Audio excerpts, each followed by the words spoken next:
Programme میں دوبارہ خوش آمدید ناظرین۔ 13 سال اور ٹریلینز آف ڈالر کا نقصان اور 3485 اتحادی فوجیوں کے مارے جانے کے بعد بالآخر ISAF نے اپنا کمبیٹ آپریشن ختم کر دیا ہے افغانستان سے، اور 13,000 فوجی پھر بھی بہرحال رہیں گے، مگر جتنے بھی ٹارگٹ تھے وہ اچیو ہوئے یا نہیں۔ بات کی جاتی تھی نیشن بلڈنگ کی، پھر بات کی گئی انسٹیٹیوشنل بلڈنگ کی، اس میں سے کیا کیا ٹارگٹ امریکہ اچیو کر سکا، اس پر بہت بڑا سوالیہ نشان ہے۔ مگر امریکی صدر براک اوباما کہہ رہے ہیں کہ اس بات کو ہم نے یقینی بنا دیا ہے کہ اب افغانستان کی سرزمین سے کوئی بھی کارروائی ہمارے اتحادیوں کے اوپر نہیں ہو سکتی۔ یہ دعویٰ کس حد تک درست ہے، یہ امید کس حد تک درست ہے، اس کا آنے والے دنوں میں پتہ چلے گا۔ مگر بہرحال بہت سارے سوالیہ نشان پیدا ہو رہے ہیں کہ یہ مشن جو کہ وہاں موجود تھا، اگر افغانستان سے امریکہ چلا جاتا ہے اور اتحادی فوجیں چلی جاتی ہیں اور کمبیٹ رول میں نہیں رہتی، تو پاکستان پر کیا فرق پڑے گا، افغانستان پر کیا فرق پڑے گا، اور خود امریکی عوام اس کو کس طریقے سے دیکھ رہے ہیں۔ واشنگٹن میں ہمارے نمائندے واجد علی سید موجود ہیں، ذرا ان سے جان لیتے ہیں کہ اس وقت واشنگٹن میں کیا موڈ ہے۔ ظاہر ہے واجد علی سید، ہم سب کو پتا کہ یہ جنگ امریکہ میں قطعی طور پر پاپولر نہیں رہی ہے، مقبول نہیں رہی ہے، مگر اس کے باوجود اس قسم کے اقدامات نہیں کیے گئے جو عوام چاہتی تھی۔ اب امریکی عوام، امریکی تجزیہ کار اس فیصلے کو کس طریقے سے دیکھ رہے ہیں کہ کمبیٹ رول ختم کر دیا گیا ہے؟ جی شاہزیب، یہ صرف اعلان ہی نہیں بلکہ فوجیوں کی واپسی کا سلسلہ بھی شروع ہو چکا ہے۔ جو تکنیکی اصطلاح یہاں پر استعمال ہو رہی ہے اس کے مطابق یہ وڈرال نہیں بلکہ ڈرا ڈاؤن ہے، یعنی امریکی جو فوجیں ہیں وہ افغانستان سے مکمل طور پر واپس نہیں آئیں گی، بلکہ ان کی تعداد میں بڑی حد تک کمی کر دی گئی ہے۔ جب یہ جنگ شروع ہوئی تھی اس وقت اس کا نام آپریشن انڈیورنگ فریڈم رکھا گیا تھا، جس کے تحت نیٹو کے جو ممبران ہیں اور جو نان نیٹو ممالک ہیں ان کا ایک بڑا اتحاد سامنے آیا تھا۔ یہ اتحاد بھی اب ختم ہو کر چند ممالک تک محدود ہو کر رہ گیا ہے، اور اس کا جو نیا نام رکھا گیا ہے اس کے مطابق یہ آپریشن ریزولوٹ سپورٹ ہوگی، جس کے تحت جو افغان فورسز ہیں ان کو مدد فراہم کی جائے گی اور ان کی ٹریننگ وغیرہ اور تربیت وغیرہ کی جائے گی۔ جو امریکی ماہرین ہیں ان کے مطابق امریکہ کے جو خطے میں انٹرسٹ ہیں ان کی بھی دیکھ بھال یہی جو فوجی ہیں وہ وہاں پر کریں گے۔ اس کے علاوہ جو دوسرے ممالک ہیں خطے کے، مثلا بھارت ہے، ایران ہے اور چین ہے، ان کے ساتھ جو تعلقات میں بدلاؤ آ رہا ہے ان کی حفاظت اور ان کی دیکھ بھال کے لیے بھی ان فوجیوں کا وہاں پر ہونا لازمی قرار دیا جا رہا ہے۔ اس کے ساتھ ساتھ طالبان اور القاعدہ کے ساتھ جو لڑائی ہوئی وہ بھی اگر اس کو کامیاب بھی قرار دیا جا رہا ہے، ساتھ میں یہ بھی مد نظر رکھا جا رہا ہے کہ یہ تنظیمیں دوبارہ وہاں پر جڑیں نہ پکڑ لیں، اس لیے بھی یہ کہا جا رہا ہے کہ ان فوجیوں کا افغانستان میں ہونا بہت ضروری ہے۔ اس سلسلے میں پاکستان کی مدد اب بھی امریکہ کو درکار ہے، اسی لیے $1 بلین تک کی جو رقم ہے وہ مختص کی گئی ہے اور اسی کی گئی ہے ایک اور سال کے لیے۔ شکریہ واجد علی سید، ہمیں بتا رہے تھے کہ جڑیں نہ پکڑے دوبارہ دہشت گردی، اور جو خطے کے دوسرے ممالک ہیں اور پھر خود امریکہ کے اتحادی ہیں وہ اس سے ایک دفعہ پھر ہرٹ نہ ہو، اس لیے 13,000 فوجی موجود ہیں۔ مگر ظاہر ہے زیادہ بڑی ذمہ داری ہوگی خود افغان فورسز کے اوپر، جنہیں کمبیٹ رول کی ذمہ داری دے دی گئی ہے کہ وہ اب اس بات کو یقینی بنائیں کہ افغانستان کی سرزمین دوبارہ استعمال نہیں ہوگی۔ اس وقت سمیع یوسفزئی جو کہ بیورو چیف ہے نیوز ویک اور برطانیہ میں موجود ہیں، افغان امور پر بات کرتے ہیں، ان سے ذرا گفتگو کر لیتے ہیں۔ ذرا ہمیں آپ بتائیے گا سمیع یوسفزئی، افغانستان کے حوالے سے آپ کور کرتے رہے ہیں، یہ اگر فورسز چلی جاتی ہیں تو پاکستان پر، افغانستان پر آپ سمجھتے ہیں کہ کوئی بہت مثبت اثرات ہوں گے اور بہت اچھا فٹ پرنٹ چھوڑ کے جا رہا ہے امریکہ اپنی 13 سالہ جنگ کے بعد؟ میرے خیال میں اگر یہ امریکہ کے بعد 2015 میں صورتحال خراب ہو جاتے ہیں تو اس کا ایک نیگیٹو اثر پاکستان پہ ہوگا۔ اگر افغان فورسز اس کے قابل نہیں رہے کہ کچھ علاقوں میں اپنا ریٹ قائم کر سکے، بالخصوص کنڑ کے علاقے میں جہاں پر پاکستان کو شکایت ہے کہ وہاں پر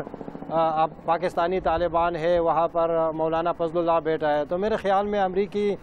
کہ جو مشن ہے اس کے بعد میں نہیں سمجھتا کہ افغان فورسز اتنے زیادہ پریشر ڈال سکتے اسے علاقوں میں جہاں پر پاکستانی طالبان چھپے ہو۔ اس کے علاوہ اگر صورتحال خراب ہو جاتا ہے تو اس کا ڈر ہے کہ دوبارہ یہ جو لڑائی ہے وہ وسیع ہو جائیں گے، پاکستان کی طرف لوگ بھاگ سکتے ہیں اور پاکستان میں دوبارہ ہجرتیں کر سکتے ہیں۔ تو میرے خیال میں اس کے بعد صورتحال کافی خطرناک ہے۔ اگر ایک پیس اور امن کا ایک سمجھوتا نہیں ہوا تو میرے اس پر پاکستان کے اوپر بلکہ ساری جو ممالک ہے اس کے اوپر۔ سمیع یوسفزئی ہمارے ساتھ موجود تھے، بہت شکریہ آپ کا، اور کوئی حوصلہ افزا تصویر نہیں دکھا رہے ہیں، وہ کہہ رہے ہیں کہ بڑا مشکل ہوگا کنٹرول کرنا، اور پھر جو کراس بارڈر ہے اس میں بڑی مشکلات پیش آئیں گی. ہم امید کرتے ہیں کہ ایک بہتر آؤٹ کم نکلے, اور ویسے بھی دونوں ممالک نے اگر فیصلہ کیا ہے کہ کراس بارڈر ٹیررزم پر سختی کی جائے گی اور کوشش کی جائے گی کہ وہ نہ ہو, تو پاکستان افغانستان بھی اس کو یقینی بنائے. ہماری جو اہم اسٹوری تھی وہ پنجاب کے حوالے سے تھی. خود وزیر داخلہ پنجاب صوبائی وزیر داخلہ شجاع خانزادہ نے کل اسمبلی میں کھڑے ہو کے کہا کہ اس وقت صوبے میں پچھلے 18 مہینے میں جو 18 لاکھ لائسنس دیے گئے اس میں سے 9 لاکھ کا کوئی ریکارڈ موجود نہیں ہے, جعلی ہے. اور جیسا کہ ہم کہہ رہے تھے کہ جعلی لائسنس زیادہ خطرناک ہو سکتے ہیں غیر ان لائسنس سے جن کا کوئی ریکارڈ موجود نہ ہو, ان لائسنس سے جو کہ بالکل بھی رجسٹرڈ نہ ہو. ملک میں تقریباً 6 کروڑ 50 لاکھ لائسنس موجود ہیں, جس میں سے 50 لاکھ جعلی ہیں. ان میں سب سے زیادہ غیر قانونی لائسنس کی جو تعداد ہے وہ پنجاب میں ہے. سابق وزیر داخلہ اور وزیر قانون پنجاب ہمارے ساتھ موجود ہیں رانا ثناء اللہ صاحب, ان سے اس حوالے سے گفتگو کر لیتے ہیں. رانا صاحب بہت شکریہ کہ آپ ہمارے ساتھ موجود ہیں. یہ جس دور کا ڈیٹا دے رہے ہیں شجاع خانزادہ صاحب, غالباً آپ اس وقت وزیر قانون بھی تھے سر, 18 لاکھ میں سے 9 لاکھ کا ریکارڈ نہ ہونا بڑی خطرناک بات نہیں ہے رانا صاحب؟ نہیں دیکھیں, اس پہ مجھے یہ تو معلوم نہیں کہ انہوں نے یہ بات جو ہے وہ کس جو ہے وہ پس منظر میں کی ہے. اس میں ایسے ہوتا ہے کہ ایک تو وفاقی حکومت جو ہے وہ بھی لائسنس ایشو کرنے کا اختیار رکھتی ہے, اور پچھلے 5 سالوں میں کافی بڑی تعداد میں جو ہے وہ پنجاب میں لوگوں کو لائسنس دیے گئے, اور اس میں نان پروہیبٹڈ بور جو ہے وہ پروہیبٹڈ بور کے لائسنس بھی تھے. تو ان کا ریکارڈ جو ہے یہ اس وقت بھی ہم کوشش کرتے رہے, لیکن وہ ریکارڈ جو ہے وہ فیڈرل گورنمنٹ کے پاس تھا. وہ اس طرح سے ٹرانسفر نہیں کیا گیا جس طرح سے صوبائی حکومت کو ٹرانسفر کیا جانا چاہیے تھا. دوسرا اس میں یہ ہے کہ سال ہر سال سے جو لائسنس بنے ہوں اور ان کا ریکارڈ جو ہے اگر وہ پراپرلی مینٹین نہیں کیا گیا, محفوظ نہیں کیا گیا, تو اس سے یہ نہیں کہا جا سکتا کہ وہ لائسنس جو ہیں وہ جعلی ہیں. کسی اگر آدمی نے لائسنس بنوایا ہے اور اس کے بعد اگر اس کے ریکارڈ کو جو ہے وہ سیف نہیں کیا گیا تو لائسنس ہولڈر کا تو قصور نہیں ہے. نہیں رانا صاحب معذرت کے ساتھ, ایک تو یہ 5 سال کا نہیں ہے. کل فلور آف دا ہاؤس پہ کھڑے ہو کے انہوں نے خاص طور سے 18 مہینے کا ذکر کیا, اور ظاہر ہے 18 مہینے میں زیادہ تر وزیر قانون آپ بھی رہے ہیں. پھر مسئلہ یہ ہے کہ کوئی ریکارڈ نہ ہونا یا لائسنس کا جعلی ہونا آپ نہیں سمجھتے حالت جنگ میں جب پاکستان ہو زیادہ خطرناک ہے. اگر آپ کے پاس لائسنس نہ ہو کسی شخص کے پاس تو پولیس والا اس کو روک لے گا, لائسنس جعلی ہو دکھا دے پولیس والا جانے دے گا. تو جعلی لائسنس کا ہونا زیادہ خطرناک ہے بنسبت اس کے کہ بغیر لائسنس کا اسلحہ ہو. دیکھیں اس میں اس وقت جو ہم کر رہے ہیں میرا خیال ہے کہ اس کی وضاحت ساتھ ہونی چاہیے تھی. اس وقت ہم نے یہ کیا ہے کہ ہم نے تمام ان لوگوں کو جن کے پاس لائسنس موجود ہیں, ان کا ریکارڈ پیچھے کس حد تک موجود ہے یا کس حد تک موجود نہیں, اس سے قطع نظر ہم ان تمام جو لائسنسز ہیں ان کو دوبارہ جو ہے وہ نادرا کے ساتھ مل کے تو ان کو ایک کمپیوٹرائزڈ لائسنس جسے کہا جاتا ہے, یہ پہلے تو وہ کاپی ہوتی ہے نا, وہ کاپی میں جو اوراق ہیں ان کے اوپر ہر سال جو ہے وہ لگتے ہیں اسٹامپ وغیرہ ٹکٹ وغیرہ, تو اب ایک بالکل ڈرائیونگ لائسنس کی طرح جو ہے وہ ایک ہوگا کارڈ جو کہ لائسنس کے طور پہ جو ہے وہ کام کرے گا. اور اس کی ان تمام لائسنسز کی جو ہے وہ ساتھ ہی ساتھ ویریفیکیشن بھی ہو جائے گی. ساتھ ہی ساتھ جو ہے اگر کسی کا ریکارڈ موجود نہیں ہے لیکن اس کے باوجود وہ فرد یا شخص ایسا ہے کہ جو لائسنس مگر رانا صاحب یہ سب باتیں رانا صاحب معذرت کے ساتھ اپریل 2014 میں نادرا کے ساتھ جو اگریمنٹ ہوا تھا اس کے تحت 140 دن میں یہ سارا کام ہو جانا تھا, اور سر اپریل کو گزرے ہوئے کوئی 7-8 مہینے ہو گئے, تو 140 دن میں وہ کام نہیں ہوا. تو اب کیا تیزی سے کرنے کی کوشش کی جا رہی ہے؟ اس میں آپ یہ کہہ سکتے ہیں کہ اس میں ہمیں کچھ دیگر وجوہات کی وجہ سے اس میں کچھ ڈیلے ہوئی ہے, لیکن انشاءاللہ تعالی آنے والے مہینوں میں پنجاب میں جتنے بھی لائسنسز ہیں وہ بالکل پراپرلی جو ہے وہ مینٹین ہوں گے, اور اگر ان میں کچھ جعلی ہے تو وہ کنفسکیٹ ہو جائے گا, اور باقی جو ہے ان کو اس طرح سے جو ہے وہ مرتب کیا جائے گا کہ ان میں جعلی ہونے کا جو ہے وہ احتمال جو ہے وہ بالکل ختم ہو جائے گا. رانا صاحب ملک میں 6 کروڑ کے قریب غیر جعلی لائسنس ہیں جو کہ کہا جاتا ہے, جس میں سب سے زیادہ تعداد کہا جا رہا ہے کہ پنجاب میں ہے. پاکستان میں ڈی ویپنائزیشن کی باتیں بہت ہوئی ہیں, چاہے وہ کراچی کا آپریشن ہو تو ڈی ویپنائزیشن کی بات ہوتی ہے, کبھی کہا جاتا ہے پورے ملک میں. ایسے کون سے اقدامات ہیں, کیونکہ پرائم منسٹر نے خود نے پنجاب کا خاص طور سے ذکر کیا تھا اپنی تقریر میں کہ ہر قسم کی جو دہشت گردی ہے اس سے نمٹنے کے لیے پنجاب میں خاص طور سے ہم ختم کریں گے. تو ایسے کون سے اقدامات ہیں جو فوری طور پر کریں گے آپ کہ لائسنس شدہ ہی اسلحہ ہو سب کے پاس؟ دیکھیں شاہزیب اس بارے میں جو ہے وہ مختلف رائے پائی جاتی ہے, اس کے اوپر کافی ڈسکشنز بھی ہوئی ہیں, اور یہ کہا گیا ہے کہ اگر آپ ڈی ویپنائزیشن نہیں کر سکتے تو پھر کم از کم وہ لوگ جو لا ابائڈنگ سٹیزن ہیں تو کم از کم ان کے تحفظ کے لیے ان کو آپ جو ہے وہ اسلحہ رکھنے کی یا لائسنس جو ہے ان کو آپ جو ہے وہ جاری کریں. دوسرا جہاں تک ڈی ویپنائزیشن کا معاملہ ہے تو یہ اس میں ٹھیک ہے, یہ کہا جا سکتا ہے کہ اس میں حکومتیں جو ہیں وہ پوری طرح سے کامیاب نہیں رہیں, لیکن وہ ملک جس کا یعنی بارڈر جو ہے وہ کم از کم 1500-1600 کلومیٹر ایسا ہو کہ جس کی دوسری طرف ایک ایسا ایریا ہو جس کو آپ ٹرائبل ایریا کہتے ہیں, جہاں پہ کوئی قانون نہیں ہے, کوئی لا نہیں ہے, وہاں پہ مجھے جاتے جاتے بکتا ہے. ایک اور چیز پر اگر روشنی ڈالی, منسٹر نے خاص طور سے ایک چیز کا ذکر کیا تھا کہ اپنی تقریر میں, اور 3 باتیں ایک ساتھ کی. ہم کل کے پروگرام میں بھی اس کی بات کر رہے تھے کہ فرقہ وارانہ تنظیمیں, پنجاب کے کچھ علاقے اور کالعدم تنظیمیں, اس کے خلاف بڑی سخت قسم کی کارروائی ہوگی. تو کوئی عمل شروع ہوا ہے پنجاب میں سر اس حوالے سے؟ جی بالکل, اس سلسلے میں جو ہے وہ لیجسلیشن جو ہے وہ وفاق میں بھی ہو رہی ہے, بلکہ آئین میں امینڈمنٹس تک جو ہے وہ دیکھا جا رہا ہے. اور پنجاب میں ہم نے جو ہے اس بارے میں جو صوبائی قوانین تھے اس کے بارے میں پچھلے دنوں میں جو ہے وہ مجھے اگر آپ بتا سکیں پرانا کون سا قانون تھا جو آپ کو کالعدم تنظیموں کے خلاف کارروائی کرنے سے روکتا تھا؟ اگر آپ بتا دیں پرانا کون سا ایسا قانون تھا جو کالعدم تنظیموں کے خلاف کارروائی کرنے سے روکتا تھا آپ کو؟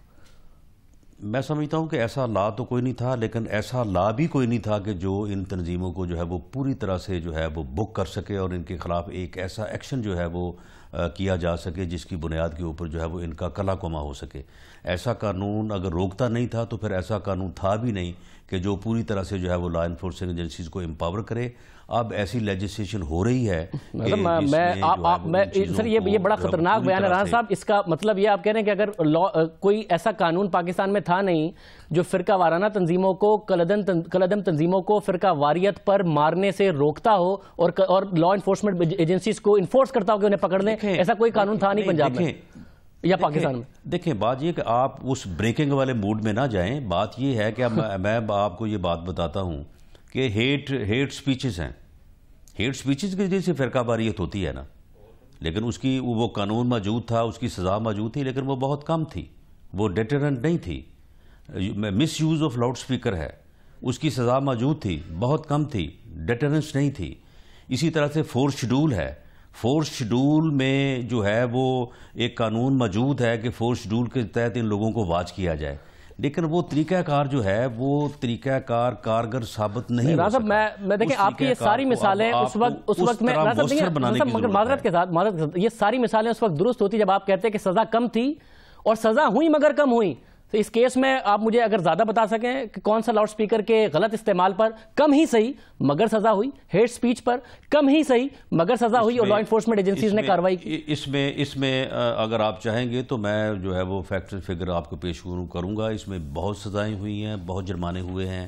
لیکن اب جس طرح کی لیجسلیشن ہو رہی ہے اس سے میں سمجھتا ہوں کہ زیادہ مؤثر جو ہے وہ اس چیزوں کو جو ہے وہ روکنے میں جو ہے وہ مدد کرے. بہت شکریہ. اس میں کوئی شک نہیں ہے کہ ان چیزوں کو روکنے کے لیے وہ توجہ یا وہ الرٹنس جو کہ آج پوری قوم فیل کر رہی ہے, پوری قوم محسوس کر رہی ہے, اور وزیر اعظم نے جس عزم کا اظہار کیا ہے پوری قوم اس عزم سے بہت شکریہ. میں امید کر رہا ہوں اور اسی امید کے ساتھ آپ کا شکریہ ادا کر رہا ہوں کہ یہ الرٹنس قوم میں بھی رہے اور وزیر اعظم میں بھی رہے اور باقی ساری حکومتوں میں اور صوبائی حکومتوں کی خاص طور سے بہت بڑی ذمہ داری ہے کہ وہ الرٹ رہیں, اس معاملے کو بھولے نہ. پشاور میں جو بچوں کی شہادت ہوگی اس کو بھولے نہ. ایک طرف کالعدم تنظیموں کی بات ہو رہی تھی, ایک طرف قوانین کو سخت کرنے کی بات ہو رہی ہے, تو دوسری طرف جامع حفصہ میں ایک باپ ہے جس نے آج سپریم کورٹ گیا ہے اور یہ کہہ رہا ہے کہ میری بیٹی کو جامع حفصہ سے بازیاب کرایا جائے. ایک درخواست سپریم کورٹ کی ہیومن رائٹ سیل میں ڈالی گئی ہے جس میں متاثرہ باپ کی طرف سے کہا گیا ہے کہ ان کی بیٹی عدالت کارروائی کرے, اور 26 سالہ عظما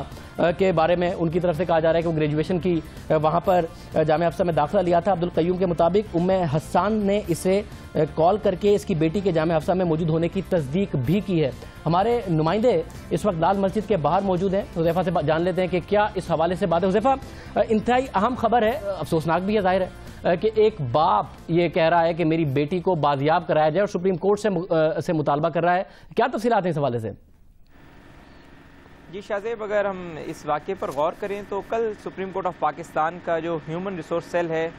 جو گزشتہ کئی سالوں سے اس قسم کی درخواستوں کو انٹرٹین کرتا ہے، جس کے اندر درخواست گزار وکیل نہیں کر سکتے، تو اس میں شیخ عبدالقیوم جو راولپنڈی کے شہری ہیں، انہوں نے ایک درخواست دائر کی ہے اور اس درخواست کا متن یہ ہے کہ ان کی 26 سالہ بیٹی، جن کا نام عظمیٰ قیوم بتایا گیا ہے، وہ راولپنڈی کے ایک مدرسے جامع بنت عائشہ کے اندر زیر تعلیم تھیں اور مکمل طور پر عالمہ بن چکی تھیں، لیکن ان کا آخری سال جو ہے وہ چل رہا تھا اسی ڈگری سے ریلیٹڈ۔ تو ایک دن وہ اسکول اپنے گھر سے جو ہے مدرسے کی طرف گئیں، لیکن واپس گھر نہیں لوٹیں، تو رات دیر تک وہ مدرسے کی انتظامیہ سے رابطہ کرتے رہے، تو مدرسے کی انتظامیہ نے انہیں بتایا کہ بچی جو ہے اپنے مدرسے سے تعلیم حاصل کر کے گھر واپس جا چکی ہے، لیکن بچی جب گھر نہیں پہنچی تو انہوں نے مختلف بچی کی قریبی دوستوں اور کلاس فیلوز سے رابطہ کیا، تو اسی دوران انہیں جامع حفظہ سے فون آیا اور فون لائن کے اوپر ام حسان موجود تھیں۔ یہ وہ کنٹینٹس ہیں جو میں آپ کو بتا رہا ہوں جو درخواست گزار نے اپنی درخواست میں شامل کیے ہیں، اور ام حسان نے بتایا کہ جو ان کی بچی ہیں وہ ان کے پاس موجود ہیں اور وہ مزید اپنے گھر نہیں رہنا چاہتی۔ اس کے بعد ان کے والد نے سپریم کورٹ سے اپنی درخواست میں موقف اختیار کیا کہ جب وہ جامع حفظہ وہاں پر پہنچے تو وہاں جا کر ایک یکسر ماحول انہوں نے دیکھا، وہاں پر ام حسان موجود تھیں۔ پہلے تو ام حسان نے ان سے ملنے سے انکار کر دیا، لیکن جب ان کی والدہ اور ان کی بہن نے شدید احتجاج کیا تو ام حسان نے ملاقات کی اور 3 گھنٹے تک انہیں بٹھائے رکھا۔ 3 گھنٹے بعد ام حسان اس بات پر تیار ہوئیں کہ صرف وہ 2 منٹ کی ان کی بیٹی سے ملاقات کرا سکتی ہیں، اور اسی دوران ان کی بیٹی کو جو ہے اسی جامع حفظہ کے ایک کمرے میں لایا گیا، تو اس کمرے کے اندر 2 خواتین ان کے ساتھ موجود تھیں جو ان کی بیٹی عظمیٰ تھیں۔ انہوں نے الزام عائد کیا کہ ان کی بیٹی جو ہے اپنی ماں کو دیکھ کر ان سے چلانا شروع کر دیا۔ اسی دوران جامع حفظہ کے جو مسلح گارڈ سے وہ اندر آئے اور انہوں نے عبدالقیوم اور ان کی والدہ کو کمرے سے باہر نکال دیا۔ یہ معاملہ چل رہا تھا تو ان کا یہ کہنا تھا کہ میں نے پورے ملک کے جتنے بھی علماء کرام تھے ان سے بھی رابطہ کیا کہ آپ جامع حفظہ پر اپنا انفلوئنس استعمال کریں، اور میری بیٹی جو ایک اور مدرسے میں پڑھ رہی تھی اور اسے غیر قانونی طور پر جامع حفظہ کی جو پرنسپل ہیں ان پر الزام۔ حذیفہ بہت شکریہ، حذیفہ بہت شکریہ، یہ آپ نے پوری رپورٹ کے ایک باپ کے اوپر کیا بیتی ہے اور وہ کیا مطالبہ کر رہا ہے۔ آج پروگرام کا وقت ختم ہو رہا ہے اور جاتے جاتے پشاور سانے کے زخمی بچوں اور واقعے سے غم زدہ بچوں کے چہروں پر خوشیاں واپس لانا ہم سب کی ذمہ داری ہے۔ یہ تصویر دیکھیے اور اس تصویر میں آپ کو صاف نظر آ رہا ہے کہ مشہور پاکستانی نژاد برطانوی باکسر عامر خان پشاور کے CMH اسپتال میں ایک زخمی بچے سے مل رہے ہیں۔ عامر خان نے برطانیہ سے آ کر اس خوشی کو واپس لانے کی کوشش کی ہے۔ ہم نے اس سمت میں اب تک کیا قدم اٹھایا، یہ میرا اپنے آپ سے بھی سوال ہے اور یہ میرا آپ سب سے سوال ہے۔ اجازت دیجیے، اللہ حافظ۔